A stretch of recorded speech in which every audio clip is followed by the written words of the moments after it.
I went to Metro Book Depot looking for Virginia Woolf, a room of one's own, and I found Napoleon Bonaparte on his knees. Yes, I did. I picked up this book, 50 World's Greatest Letters, because it had one of Virginia's essays in it, and that's all I wanted. And then I opened the first page. I was caught off guard.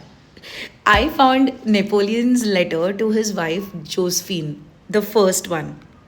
I couldn't imagine this man, an empire builder, a man who changed the entire political spectrum, literally the political map, coveted by almost all the rulers, I'm sure, of his time.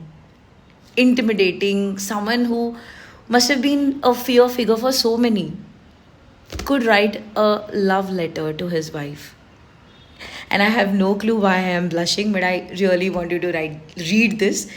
And so I think I will read it out for you. So it is a desperate one, a one which is petulant, wounded, coming from an emperor. Well, anyway, listen to it. I don't love you an atom. On the contrary, I detest you. You are a good for nothing, very ungraceful, very tactless, very tatterdemalion. You never write to me. You don't care for your husband. You know the pleasure your letters give him, and you write him barely half a dozen lines, thrown off anyhow. How then do you spend livelong day, madam? What business of such importance robs you of the time to write to your very kind lover? What inclination stifles and alienates love, the affectionate and unvarying love which you promised me? Who may this paragon be, this new lover who engrosses all your time, is master of your days, and prevents you from concerning yourself about your husband? Listen to the jealousy. And then he says, Josephine, be vigilant. One fine night, the doors will be broken in, and I shall be before you. Truly, truly, my dear, I am uneasy at getting no news from you. Look at the shift. Write me 4 pages immediately. And some of those charming remarks which fill my heart with the pleasures of imagination.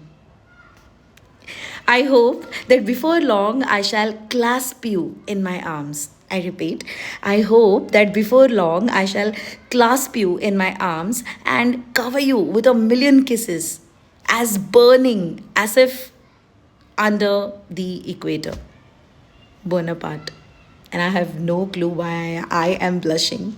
Because here's a man celebrated for his conquests, detested for his acts, written about for 2 centuries, and he also had a heart that longed for love. The conquests, the fury, the jealousy in his letter. It was all the same hunger to matter to one person.